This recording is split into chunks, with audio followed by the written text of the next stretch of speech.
I'm in Singapore and I'm about to go on stage in just a few minutes. I have not given a presentation for over a year now.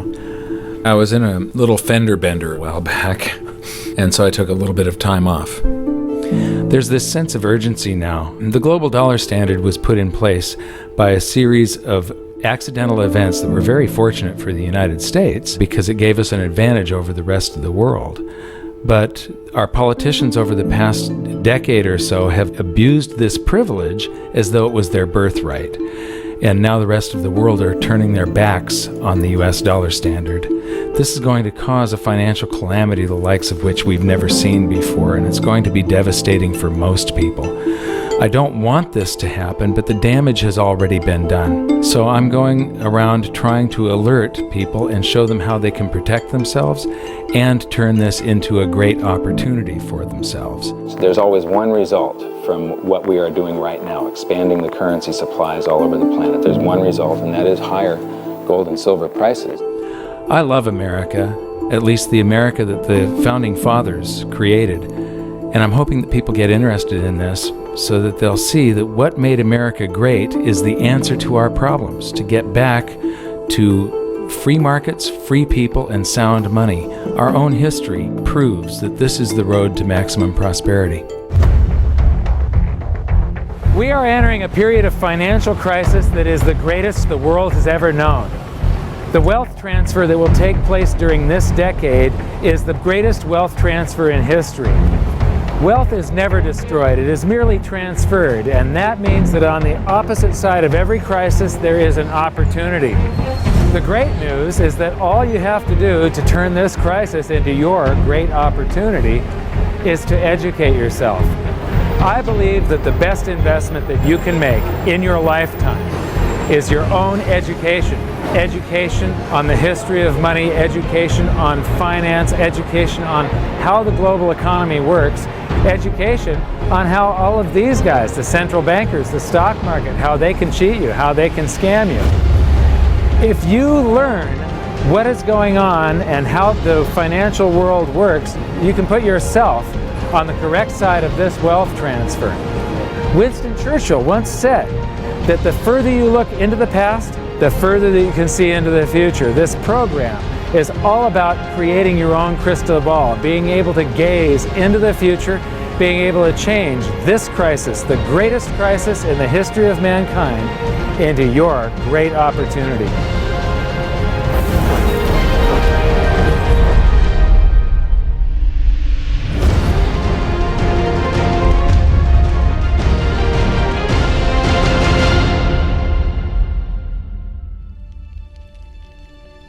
I was born in Salem, Oregon in 1956, and we moved to California when I was 4 years old in 1960. But when I went to school, it was obvious after just the fourth grade that there was something different with me. And by fifth grade, I was in remedial classes.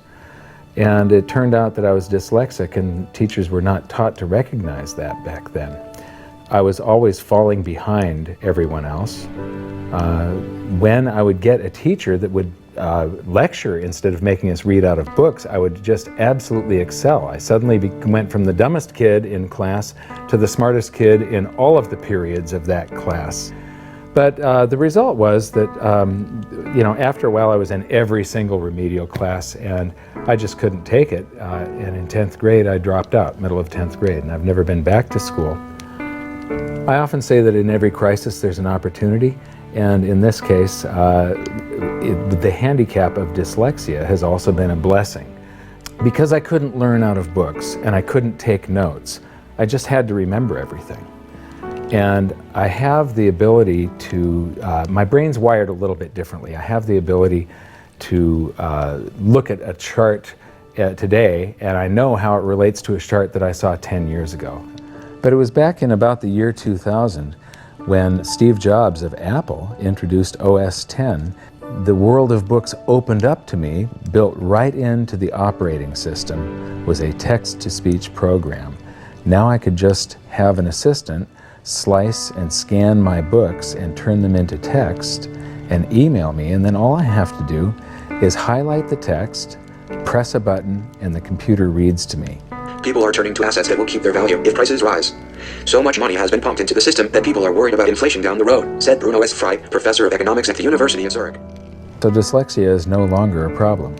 But what it's also done for me is I have the ability to explain complex things to people in a simple manner for some reason. And so I sort of made it my mission to try and wake up the middle class, to let them know how the monetary system works, to let them know that there is a major economic calamity coming sometime down the road, and it's most likely within this decade that we're in right now. The US dollar is about 60% of the value of all the currency on the planet, and more than half of the dollars reside outside the United States. The reason every country has US dollars is, first of all, that's what central banks use as a reserve currency. Second of all, oil is priced in dollars. So this is the world, and what you see here is that these are the countries that are avoiding the US dollar in trade. They're doing bilateral agreements where they'll either hold each other's currency and settle that way, or they're establishing, like right now, they're talking about a BRICS bank, Brazil, Russia, India, China, and South Africa, having a bank that will do settlements between the countries directly without using the US dollar. These countries, they tried to avoid using the US dollar, like Iran tried, and we banned them from using SWIFT. How many here have made wire transfers before? So do you know what a SWIFT number is? It's a code that you plug in, and this SWIFT system is what transfers those dollars from one person's account to another person's account. Well, Iran decided that they were going to sell oil only in euros. They got banned from SWIFT. But there's countries right now coming up with a replacement for SWIFT. And it doesn't use the dollar, it's the Sukra system. And Iraq started selling oil for euros. In Libya, they were talking about creating the gold dinar and selling oil for gold. So those are the countries that are trying to use something other than the dollar. Then we've got gold competing with currency. And there's a lot of talk around here about the gold dinar, and there's people that are actually using gold in some of the countries over here. And then in Utah has recognized gold and silver as money again. It's legal tender currency in the state of Utah in the United States. And then you've got physical gold accumulation. I'll show you later that China is accumulating an immense amount of gold, but all the countries with an up arrow, that's gold accumulation. Then we have gold repatriation. Germany has been asking for their gold back, and they're getting it. Venezuela has repatriated their gold from the Bank of England. And then if we put this on a timeline, here's the nails in the coffin for the dollar standard, and you will see that there's not a lot of time left. This is my evidence that I think is proof that the death of the dollar is coming, and it's coming shortly. Nixon ended Bretton Woods, and we went on the dollar standard. Then the first nail in the coffin is Iraq sells oil in euros. The crisis of 2008, and we added 1.25 trillion to our base money in the United States. As we add to the base currency, people get worried about inflation. They start rushing toward gold and silver. Iran ends oil sales in dollars, and they're taking commodities in trade for oil. They're taking, in Turkey, they take the local currency and then buy gold in Turkey and export the gold to Iran. So they're basically selling oil for gold. They do the same thing with India. QE2, quantitative easing, that's more currency printing in the United States. Libya, China and Russia bypassed the dollar. They did a bilateral trade agreement where they hold each other's currency, and they do direct debt settlement without having to wire transfer US dollars. Chinese president just recently said that the dollar as the world's reserve currency is a product of the past. Utah recognized silver and gold as money. China and Iran bypassed the US dollar with a bilateral trade agreement. Venezuela repatriates its gold. China and Japan trade directly. India and Japan bypass the US dollar. Russia and Iran trade directly. Iran sells India oil for rupees and commodities. China and Brazil trade directly. Swiss citizens demand gold repatriation. African countries ban the dollar. In Zambia, you can go to jail if you use US dollars. Quantitative easing number 3. They have announced at the Federal Reserve that they're starting with $40 billion of currency that they're creating each month, and now it jumps to $85 billion. That's more than $1 trillion a year. And remember, it took 200 years to go from no dollars to 825 billion, and now they're going to create $1 trillion every year. Iran trading energy for gold. Singapore removes tax on money. Germany repatriates 150 tons of gold from the New York Fed. The citizens of Netherlands demand gold repatriation. Ecuador repatriates part of its gold reserves. Austrian citizens demanding gold repatriation. China acknowledges fundamental market shortage of gold. And now, the Fed is increasing the rate of printing. I said from 40 to 85 billion every month, just over $1 trillion per year. So those are the nails in the coffin for the dollar standard. And if you noticed, they're all speeding up and they're all happening right now. You don't have a whole lot of time. And if you wait too long, then the opportunity is gone. It's going to fail. Why is the dollar sacrosanct? Why is it not going to happen to the US dollar? Well, it will. People think, oh no, it's high technology, or we have computers now, or the internet. And these are ridiculous arguments. The truth is, all fiat currencies have failed, and there's no reason why this one won't. What worries me again so much is that it's a global situation. And so it's going to cause problems on a global basis. And it's a trust breaking down. And you're already seeing the trust breaking down, as I said earlier, because you're seeing different countries exchange directly with each other's currency, circumventing the dollar. You're seeing that in oil. You're going to see it more and more, and people are just going to opt out of the dollar. And you'll probably get to a point before the whole thing collapses entirely where the dollar is more or less used internally in the United States and externally is not used as much, because there'll be a lot of agreements made between nation states outside of the United States that will want to use each other's currency and not the dollar. This isn't going to be pretty when it happens. I am not an end of worlder or a doomsday guy. All you can do is play the hand that you are dealt. If we go to a new monetary system, and I think it's absolutely inevitable, there's just too much energy built up in this one that has to release. It has to come crashing down somehow. When that happens, there's an enormous wealth transfer for people that are on one side of the bet or another. And people don't realize that whether they think they are making a bet or not, they are making the bet. They are involved. This wealth transfer affects everybody, whether you want to participate or not. If you're holding paper assets and paper currencies, you have bet one direction. If you're holding gold and physical assets, you've bet the opposite direction. So these are changes in Chinese holdings. They are accumulating gold. They are getting rid of US Treasury bonds. This is gold held in China. The green line is the cumulative gold. That's on this side, this scale.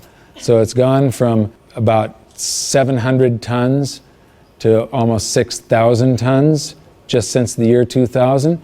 So this is their central bank holdings. This is their mine supply.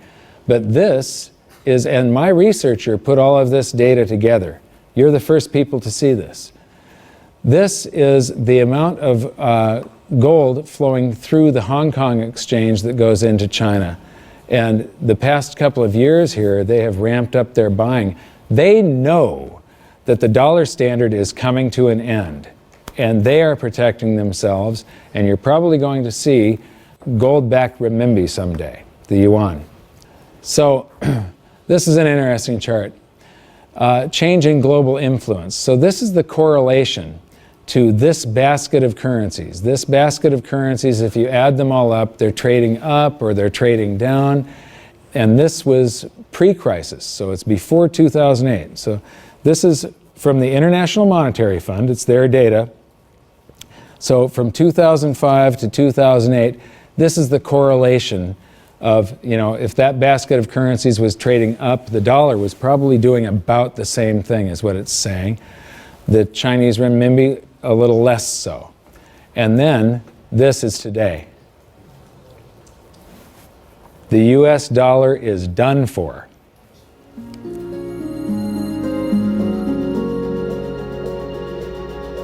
I don't think there's any question we're heading for a new monetary system. The question is what will it consist of? The four choices are sort of a world of multiple reserve currencies. And Barry Eichengreen, Berkeley, is the leading proponent of this, or leading scholar on this topic. The problem with that, and where I disagree with Eichengreen, is there's no anchor in that system. We did have multiple reserve currencies before in the 1920s. He's right about that. And it was sterling and the dollar, but they were both anchored to gold. And in the post-Bretton Woods world, since 1944, it's been one reserve currency, which is the anchor, and it was anchored to gold until 1971. Since then, the dollar has been detached from gold, but all the other currencies are still linked to the dollar. So at the end of the day, we've had an anchor of some kind. We've never had a world of multiple reserve currencies with no anchor. I'm not sure that's that stable. The SDR is the second choice. The SDR is a basket currency sponsored by the IMF. At least for the time being, it's also printed money. The IMF literally prints the SDRs and ships them out to the members. And their reserves go up, exactly the way the Fed creates money and bank reserves go up. But it's not backed by anything. Third choice is gold, some variation on the gold standard. And the fourth choice is what I call chaos, which is that nobody does anything. There's a lot of wishful thinking, there's a lot of denial, there's a lot of delay, and we get to the point where people just totally lose faith in paper currencies, go to hard assets, and we have a sequential collapse of paper currencies around the world, at which point governments will have to react with emergency measures. And that could include coercion, confiscation, various sorts of freezes on paper assets. It could be a lot of things in that scenario. So to me, it's multiple reserve currencies, SDRs, gold, or chaos. I favor gold, but I fear that we may get chaos. I've talked about every 30 to 40 years the world has a new monetary system. And the thing is that over the years, governments and the banks have basically screwed us more and more and more. And these new currency systems are always created by the same idiots that created the last one that fell apart. It's the big banks, it's the central banks, and it's governments that are creating these new systems each time. And each time, the system they come up with is a system that cheats the population more and enriches the government and the banks more. It's a system that transfers wealth at greater and greater speeds. This one is going to fall apart just like all of the others. There's a difference this time, though. There's the internet. People are connected all over the world. Information is spreading, and people are getting educated. So I'm hoping that we go back to gold. Not a gold standard. Gold standards suck. I did a video on that. With a gold standard, there's supposed to be a certain amount of gold in the vaults for each unit of currency. In other words, it's a 1-to-1 ratio is the way it started. And then they print more receipts than gold that exists. So if we have gold standards, we're going to get scammed again. If we used gold and silver, if the public gets educated enough before all of this happens, if we went back to gold and silver, then governments can't scam us. It limits their ability to transfer wealth from the population to the government and to the banks. A lot of people say that you can't use gold and silver today because they're too heavy and bulky, and it's completely wrong. You could put gold and silver in a vault, and you could make payments to somebody by transferring ownership of nanograms, grams, or ounces of gold and silver from one person's account to another by means of a check, a credit card, or even your cell phone. If we go back to a gold-backed currency, gold-backed US dollar, at that point, I think the minimum scam that the US could get away with, which means the minimum number of dollars in existence that they could make convertible into gold, would be the dollars that are held in foreign central banks. That would be similar to the Bretton Woods system that we had from 1944 to 71. Well, I did some analysis on this when I was writing the book back in 2005, and back then it required $20,000 an ounce gold for the Treasury to have enough gold to cover those dollars, or the New York Fed actually. And if they were going to back all of the dollars, you're talking gold measured in the hundreds of thousands of dollars per ounce. There just isn't that much gold, and there's a whole lot of currency. We keep on printing it every minute of every day.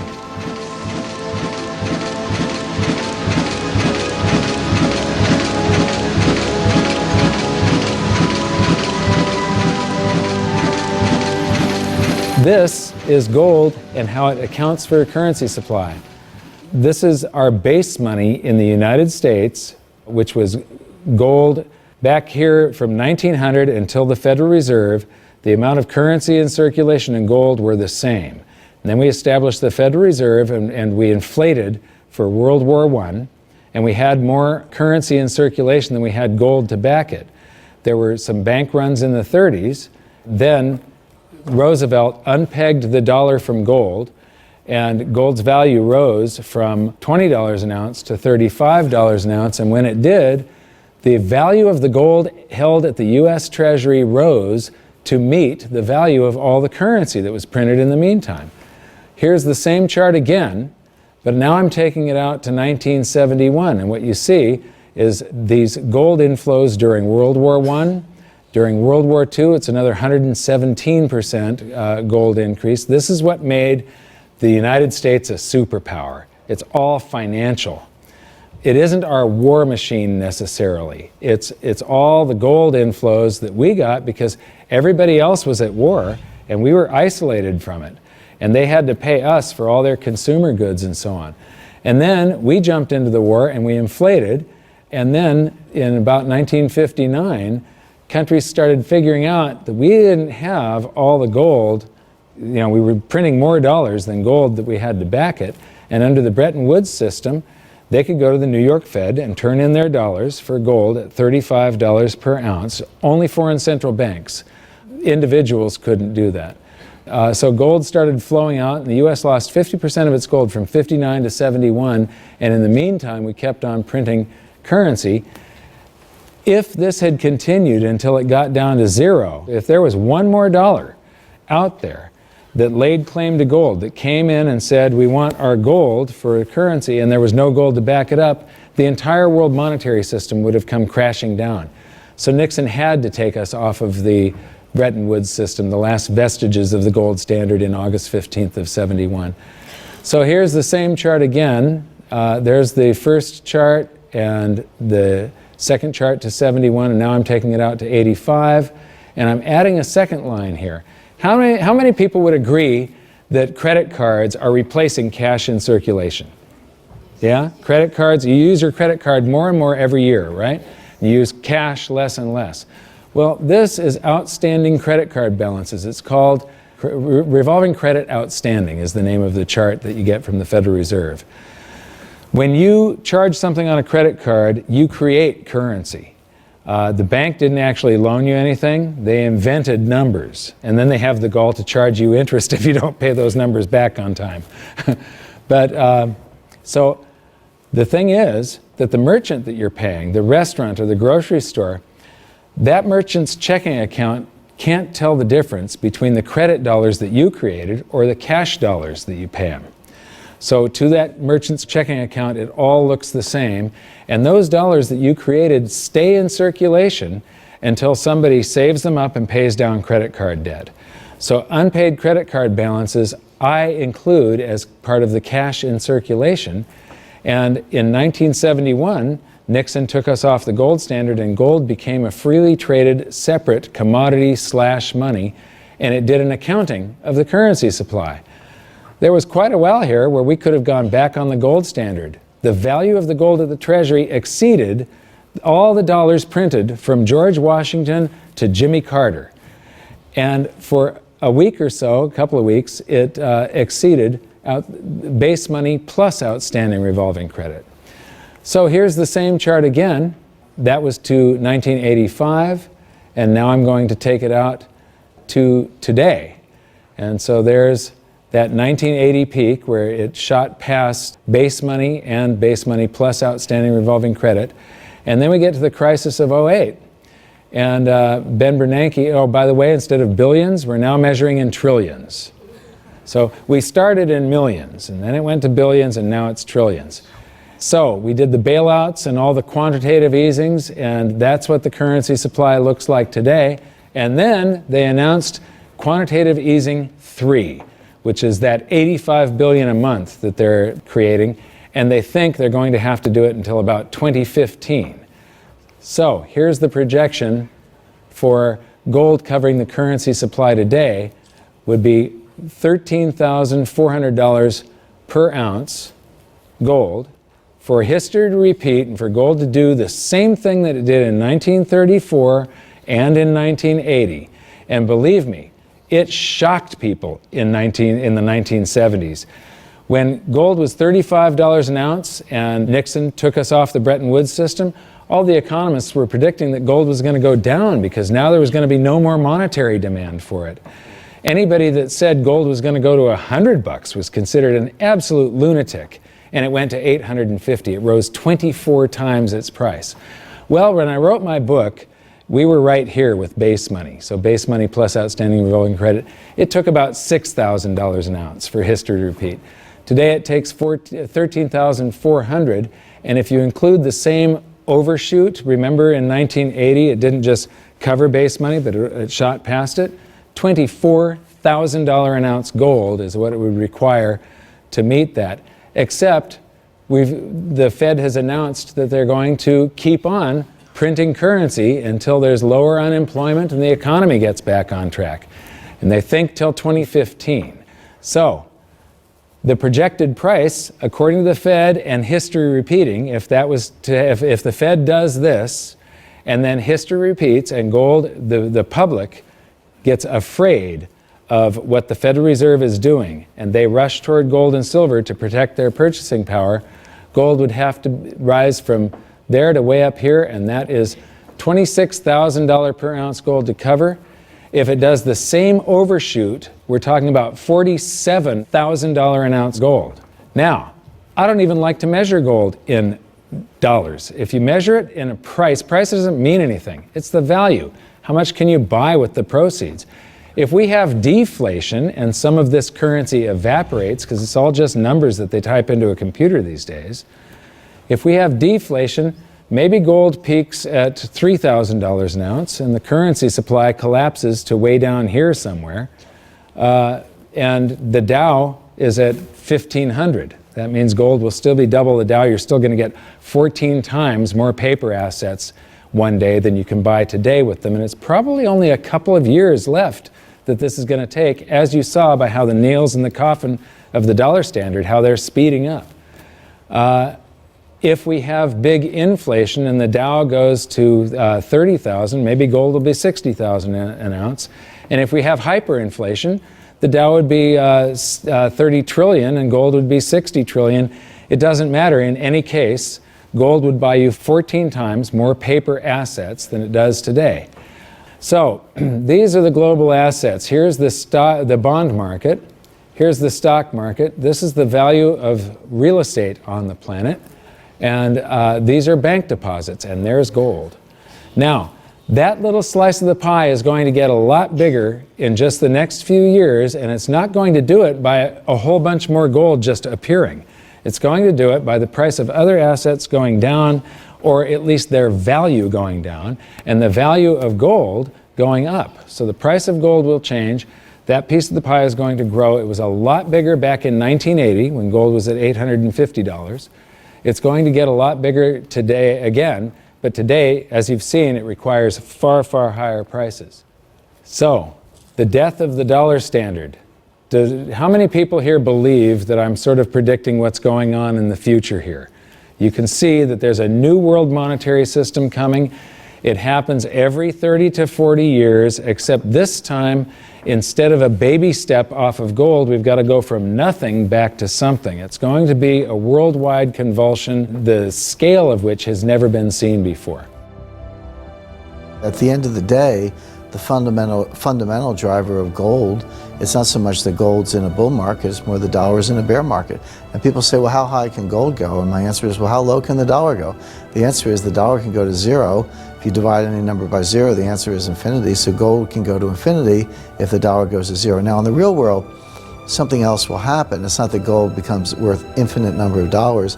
It's more the case that the dollar just falls off the stage. The dollar gets the hook, so to speak, and you'll count gold in dollars to 5,000 to 10,000 at some point, but there will come a time when you won't count gold in dollars anymore because dollars won't count. People won't want dollars. There is so much opportunity in crisis, it is absolutely extraordinary. That's just not me saying that, that's just history. You read any amount of history, and I don't mean last week, I mean real history. You know, in times of crisis, it's when huge fortunes were made. Times of crisis, it's when human beings create and develop newest technologies and newest science and new medicines. In times of crisis, there's so much opportunity as long as you can remain calm, get educated, be resourceful. The challenge for most people is that in crisis, they go into crisis mode, which means they go into scarcity, they go into lack, they go into blame, and none of those emotions are resourceful for helping you solve whatever challenge is in front of you.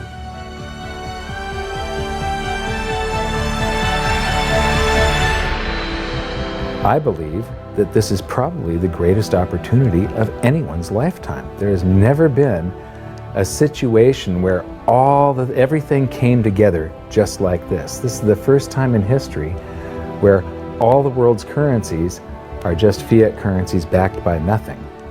And if what I think is going to happen happens, this is the greatest wealth transfer in history. It's the greatest opportunity, and it'll never happen in our lifetimes again. So now we've learned the following hidden secrets of money. There is a global loss of confidence in the US dollar that is accelerating rapidly. The change to a new monetary system is inevitable and will most likely be chaotic.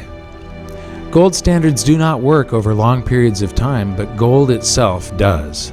The public contributes to the massive amounts of currency creation by using credit cards and signing loans. Gold has already accounted for the expansion of US dollars twice in the last century and may likely do so again. So that's it for this episode. I thank you for watching, and I hope you enjoyed it. I know I threw around a bunch of astronomical prices for gold someday in the future, but it isn't the price measured in dollars, it's how much is its value, what is it worth, how much stuff can it purchase. The price measured in dollars, or any currency for that matter, is just a bunch of numbers, and it really doesn't mean anything. There are numbers that are created by the world's central banks, by the commercial bank system, and we're forced to transact in these currencies.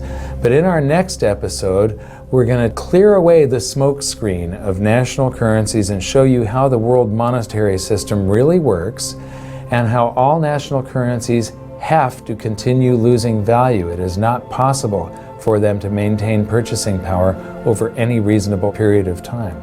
As for the golden nails in the dollar's coffin, it's only been a short while since we filmed the presentation in Singapore, and already there are more of them.